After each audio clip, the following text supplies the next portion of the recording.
The Three Musketeers by Alexandre Dumas. Chapter 5.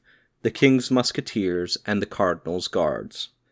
D'Artagnan was acquainted with nobody in Paris. He was therefore to his own appointment with Athos without a second, determined to be satisfied with those his adversary should choose.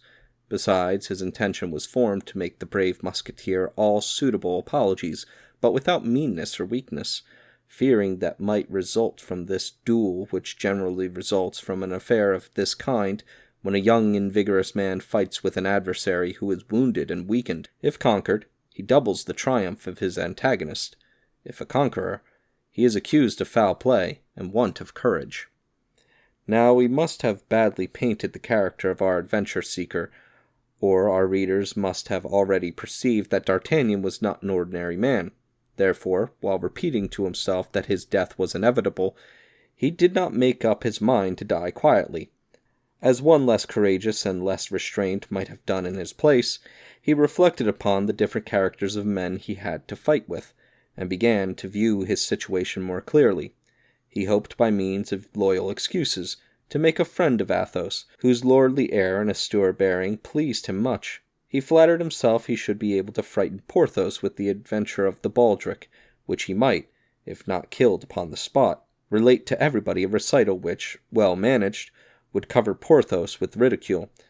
As to the astute Aramis, he did not entertain much dread of him, and supposing he should be able to get so far, he determined to dispatch him in good style, or at least by hitting him in the face, as Caesar recommended his soldiers do to those of Pompey, to damage forever the beauty of which he was so proud. In addition to this, D'Artagnan possessed the invincible stock of resolution which the counsellors of his father had implanted in his heart.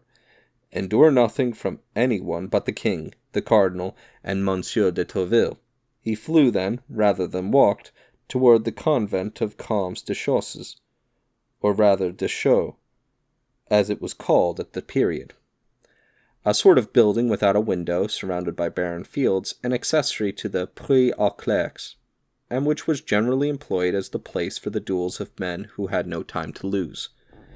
When D'Artagnan arrived in sight of the bare spot of ground which extended along the foot of the monastery, Athos had been waiting about 5 minutes, and 12 o'clock was striking.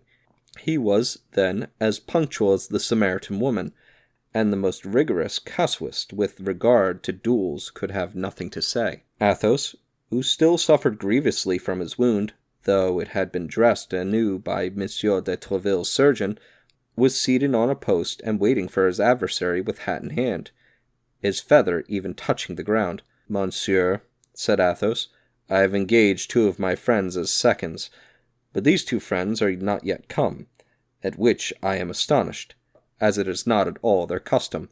"I have no seconds on my part, monsieur," said D'Artagnan, "for having only arrived yesterday in Paris, I as yet know no one but Monsieur de Tréville, to whom I was recommended by my father, who has the honor to be, in some degree, one of his friends."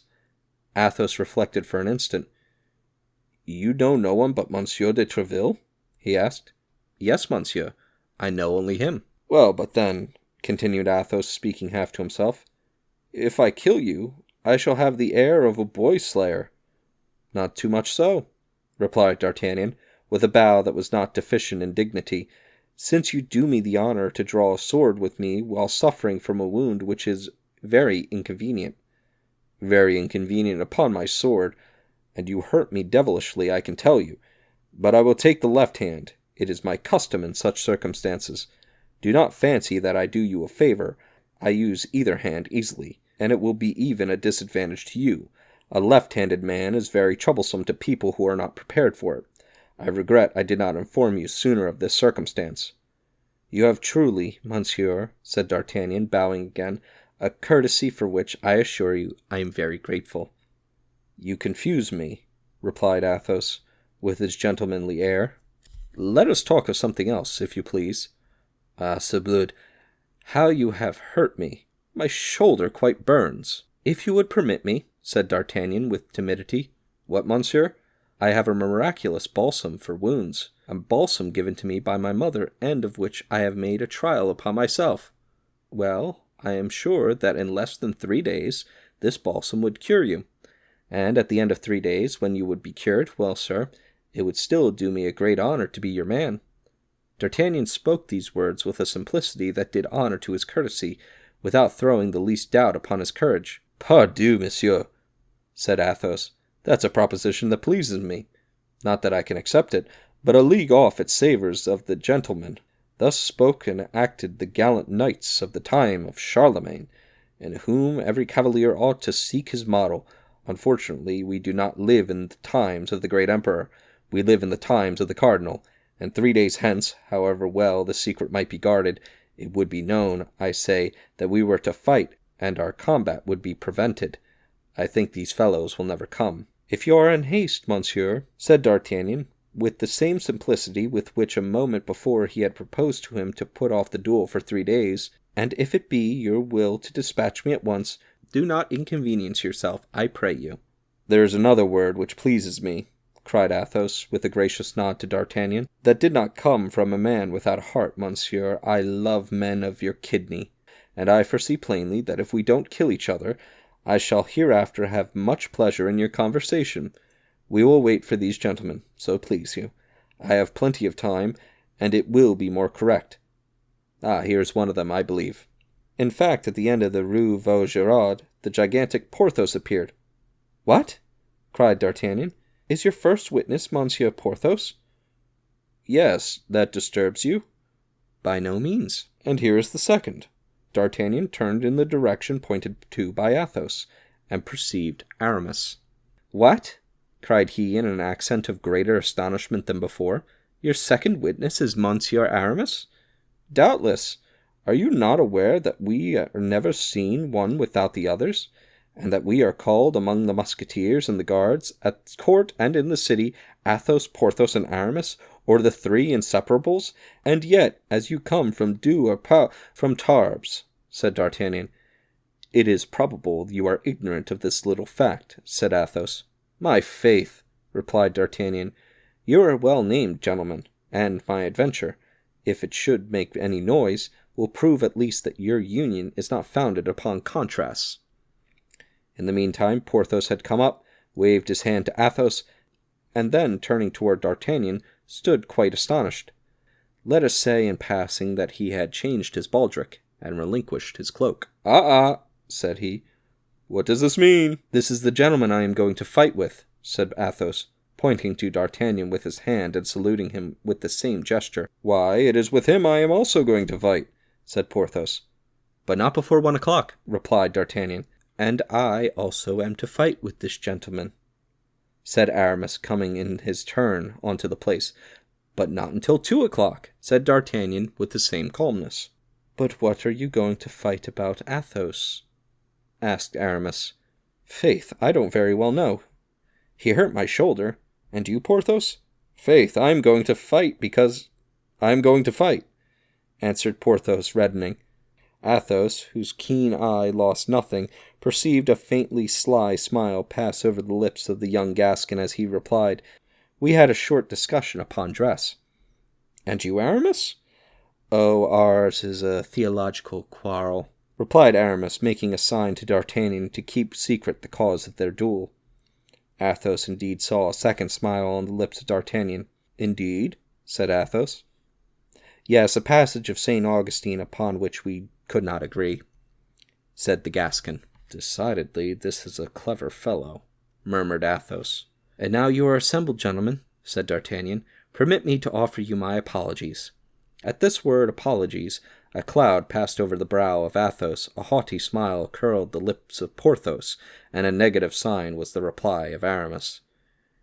"You do not understand me, gentlemen," said D'Artagnan, throwing up his head, the sharp and bold lines of which were at the moment gilded by a bright ray of the sun. "I ask to be excused in the case I should not be able to discharge my debt to all three. For Monsieur Athos has the right to kill me first, which must abate your valor in your own estimations, Monsieur Porthos, and render yours almost null, Monsieur Aramis. And now, gentlemen, I repeat, excuse me, but on that account only, and en garde!" At these words, with the most gallant air possible, D'Artagnan drew his sword. The blood had mounted to the head of D'Artagnan, and at that moment he would have drawn his sword against all the Musketeers in the kingdom as willingly as he now did against Athos, Porthos, and Aramis. It was 1:15 midday.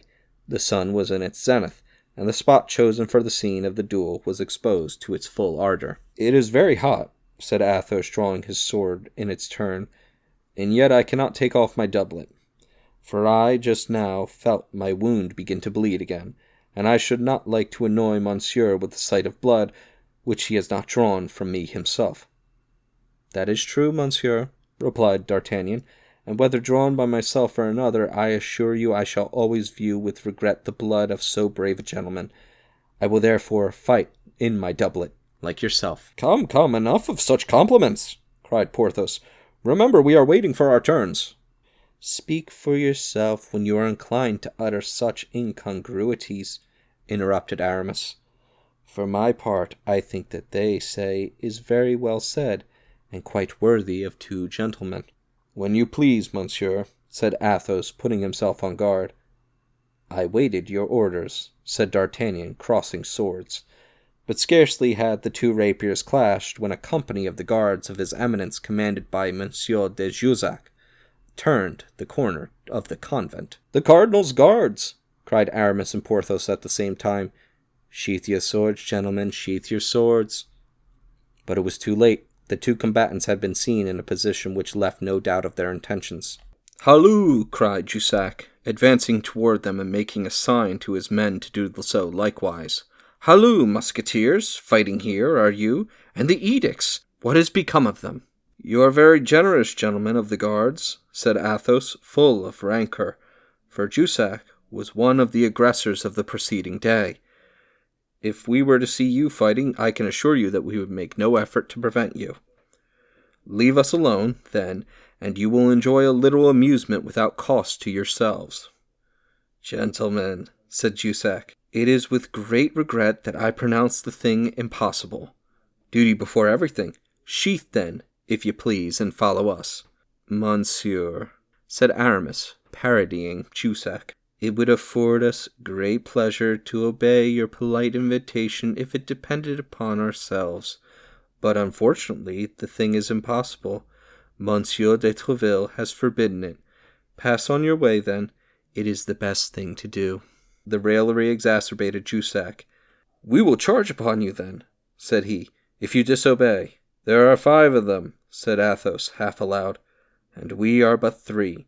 We shall be beaten again, and must die on the spot, for, on my part, I declare, I will never appear again before the captain as a conquered man."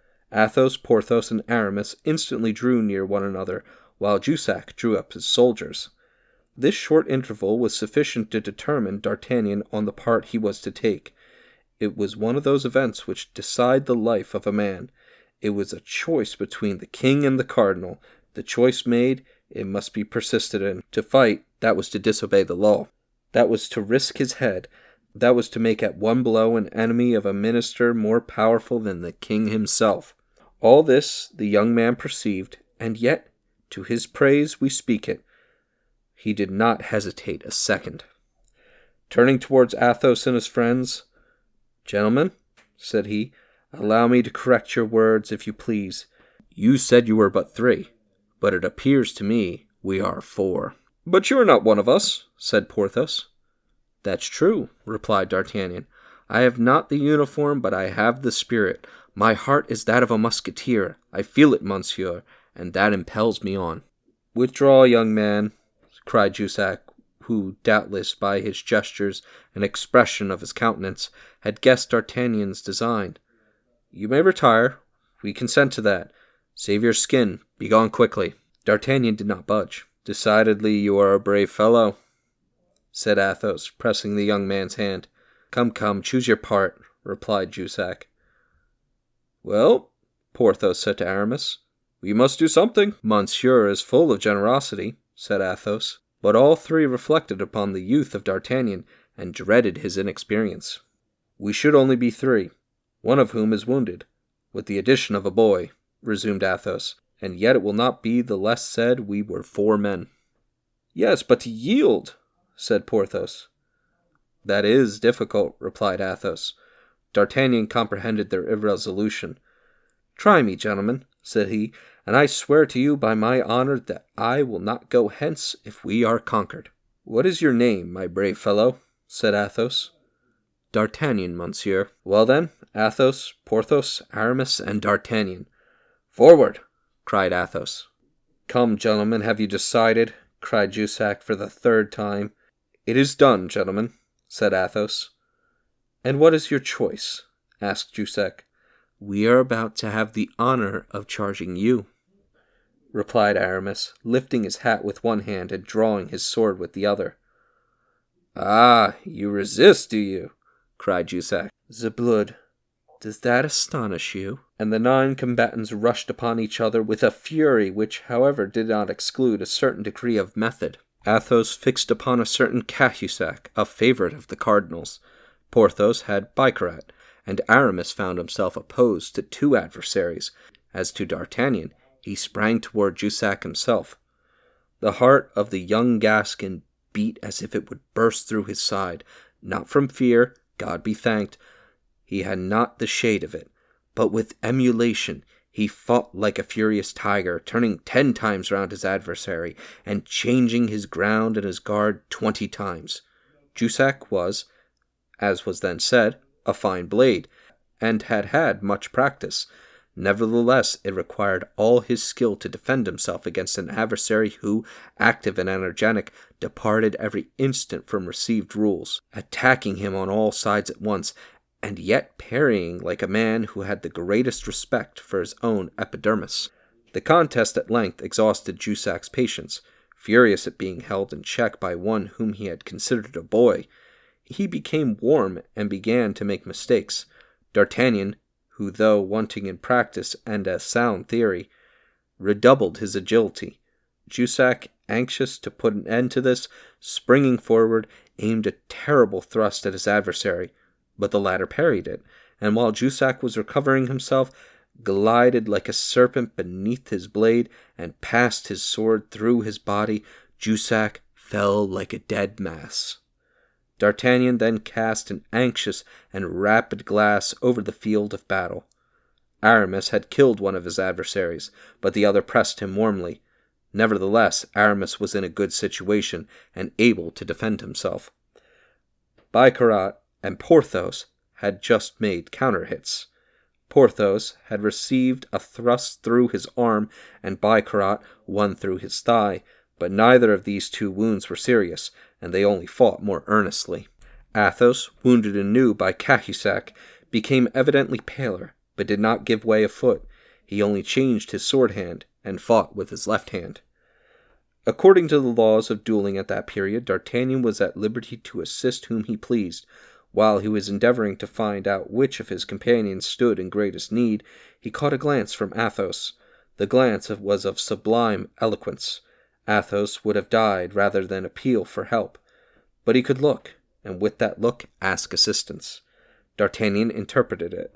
With a terrible bound he sprang to the side of Cahusac, crying, "To me, Monsieur Guardsman, I will slay you." Cahusac turned. It was time, for Athos, whose great courage alone supported him, sank upon his knee. "S'blood," cried he to D'Artagnan, "do not kill him, young man, I beg of you. I have an old affair to settle with him when I am cured and sound again. Disarm him only. Make sure of his sword." "That's it. Very well done." The exclamation was drawn by Athos by seeing the sword of Cahusac fly 20 paces from him. D'Artagnan and Cahusac sprang forward at the same instant, the one to recover, the other to obtain the sword. But D'Artagnan, being the more active, reached it first and placed his foot upon it. Cahusac immediately ran to the guardsman whom Aramis killed, seized his rapier, and returned toward D'Artagnan. But on his way he met Athos, who during his relief, which D'Artagnan had procured him, had recovered his breath, and who, for fear that D'Artagnan would kill his enemy, wished to resume the fight. D'Artagnan perceived that it would be disobliging Athos not to leave him alone, and in a few minutes Cahusac failed, with a sword thrust through his throat. At the same instant Aramis placed his sword point at the breast of his fallen enemy, and forced him to ask for mercy. There only then remained Porthos and Bicarat. Porthos made 1,000 flourishes, asking Bicarat what o'clock it could be, and offering him his compliments upon his brother's having just obtained a company in the regiment of Navarre. But jest as he might, he gained nothing. Bicarat was one of those iron men who never fell dead. Nevertheless, it was necessary to finish. The watch might come up and take all the combatants, wounded or not, royalists or cardinals. Athos, Aramis, and D'Artagnan surrounded Bicarat and required him to surrender. Though alone against all and with a sword in his thigh, Bicarat wished to hold out. But Jussac, who had risen upon his elbow, cried out to him to yield. Bicarat was a Gascon, as D'Artagnan was. He turned a deaf ear, and contented himself with laughing, and between two parries finding time to point to a spot of the earth with his sword. "Here," cried he, parodying a verse of the Bible, "here will Bicarat die, for I only am left, and they seek my life. But there are 4 against you. Leave off, I command you." "Ah, if you command me, that's another thing," said Bicarat. "As you are my commander, it is my duty to obey." And springing backward, he broke his sword across his knee to avoid the necessity of surrendering it, threw the pieces over the convent wall, and crossed his arms, whistling a cardinalist air. Bravery is always respected, even in an enemy. The Musketeers saluted Bicarat with their swords, and returned them to their sheaths. D'Artagnan did the same. Then, assisted by Bicarat, the only one left standing, he bore Jussac, Cahusac, and one of Aramis's adversaries, who was only wounded, under the porch of the convent. The 4th, as we have said, was dead. They then rang the bell, and carrying away 4 swords out of 5, they took their road, intoxicated with joy, toward the hotel of Monsieur de Troisville. They walked arm in arm, occupying the whole width of the street and taking in every musketeer they met, so that in the end it became a triumphal march. The heart of D'Artagnan swam in delirium. He marched between Athos and Porthos, pressing them tenderly. "If I am not yet a musketeer," said he to his new friends, as he passed through the gateway of Monsieur de Troisville's hotel, "at least I have entered upon my apprenticeship, haven't I?"